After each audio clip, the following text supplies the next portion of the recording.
Γεια σας, τι θα λέγατε σήμερα να φτιάξουμε ζαμπονάκι? Ξέρετε, αυτά που είναι στις κονσερβούλες, που είναι ωραία με τηγανιτά αυγά, είναι εύκολη συνταγή. Μην ξεχνάτε να κάνετε κοινοποίηση στο βίντεο μας, να κάνετε γραφούλα στο κανάλι μας. Ό,τι θέλετε μπορείτε να έρθετε στην ομάδα μας Μαγειρικές Απολαύσεις στο Facebook. Και τώρα πάμε να σας δείξω τη συνταγή, την εκτέλεση και τα υλικά. Λοιπόν, έχω πάρει 2 κιλά κιμά χοιρινό. Μπορείτε να πάρετε ό,τι κομμάτι θέλετε. Εγώ έχω επιλέξει να πάρω ένα κομμάτι μπούτι και ένα κομμάτι προς τη σπάλα, για να μην είναι πάρα πολύ λιπαρό, να είναι όμως, να έχει λίγο λίπος για να μπορέσει να γίνει σωστά η συνταγή μας. 2 κιλά λοιπόν χοιρινό. Θα βάλουμε 200 γραμμάρια νερό σε ένα μπολ.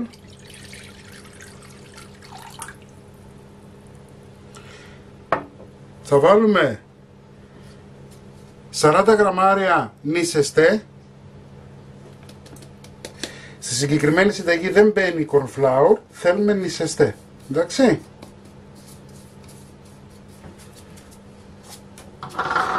Θα βάλουμε 50 γραμμάρια ζάχαρη και 40 γραμμάρια αλάτι, το οποίο δεν έχει ιόδιο. Εάν δεν μπορείτε να βρείτε, είναι ειδικό για αλατικά. Αν δεν μπορείτε να βρείτε, θα βάλετε κανονικό. Έτσι. Ανακατεύουμε καλά. Θα πάρουμε το κιμά μας, ρίχνουμε μέσα.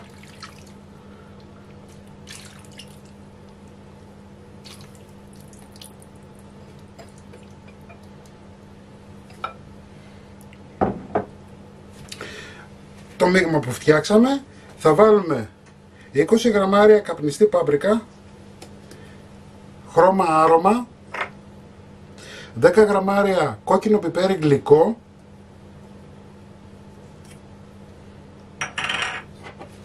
μπορείτε να βάλετε, αν σας αρέσει, θυμάρι, μην το παρακάνετε όμως,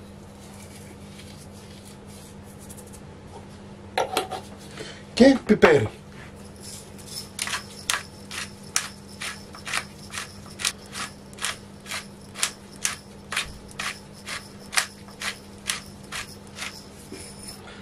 Βάλαμε πιπέρι, τώρα πάμε να ζυμώσουμε.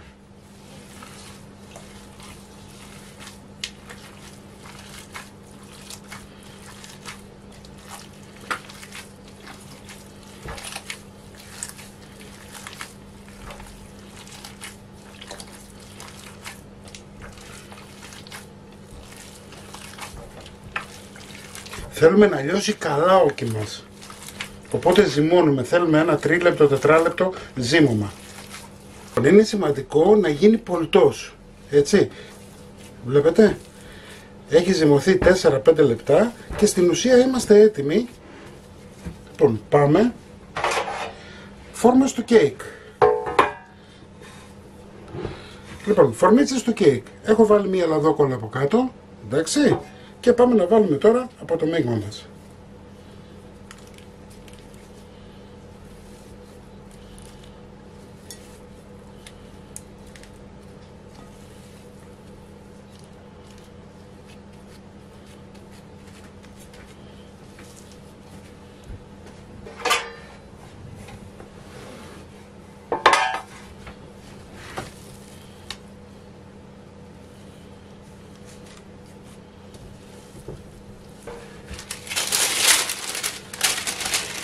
Θα βάλουμε ένα κομμάτι λαδόκολλα,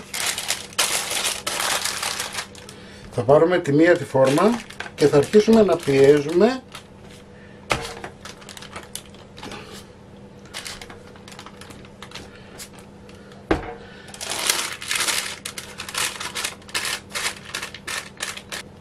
λοιπόν, σκεπάζουμε και αυτό.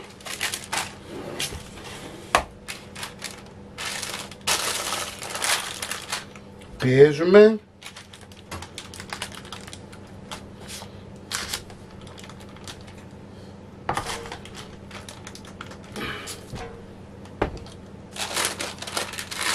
Έχουμε ευθυγραμμίσει το κρέας μας, θα πάρουμε ένα αλουμινόχαρτο.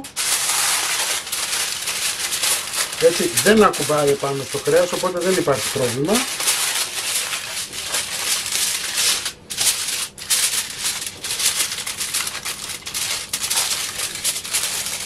κλείνουμε καλά.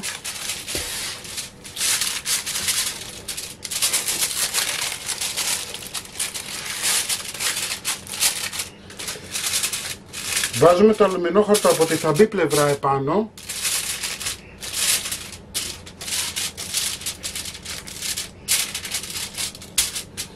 Λοιπόν,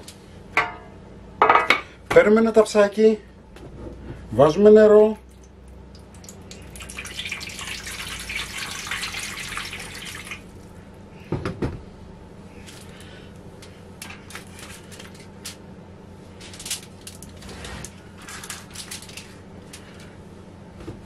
συμπληρώνουμε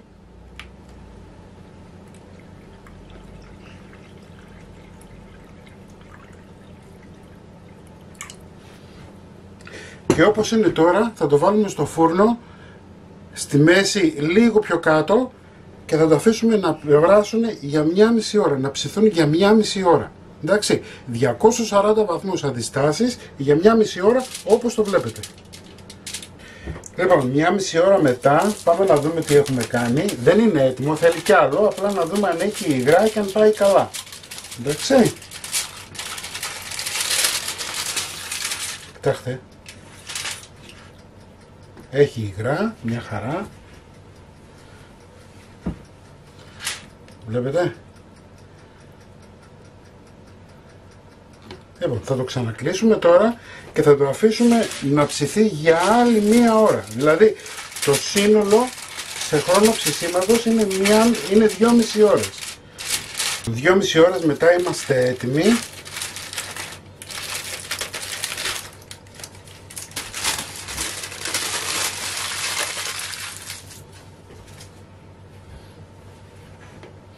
Θα βγάλουμε το ζουμάκι που έχει.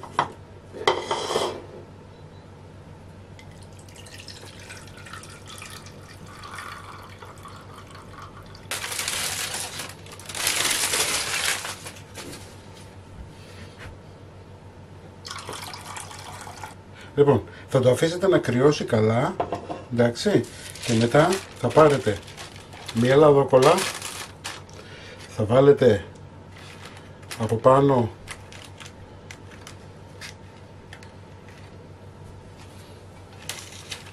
τη φόρμα, άλλη μία λαδόκολλα, μία φόρμα ακόμα. Θα χρειαστείτε δηλαδή 3 φόρμες στο σύνολο. Θα σφίξουμε όσο μπορούμε. Θέλουμε κάτι δηλαδή να το κρατάει σαν βάρος. Εντάξει. Το ίδιο θα κάνουμε και στις 2 γωνίες.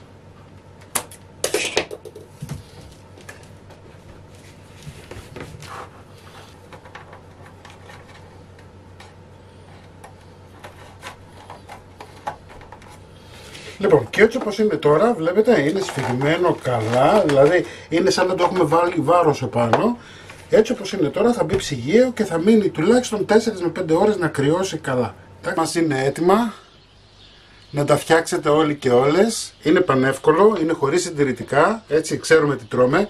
Μην ξεχνάτε να κάνετε κοινοποίησεις στα βίντεο μας, να κάνετε εγγραφή μας στο κανάλι μας. Οτιδήποτε χρειάζεται μπορείτε να έρθετε στην ομάδα μας με γυρικές απολαύσεις στο Facebook. Και εμείς θα τα ξαναπούμε πάλι με ένα επόμενο βίντεο. Γεια και χαρά σας!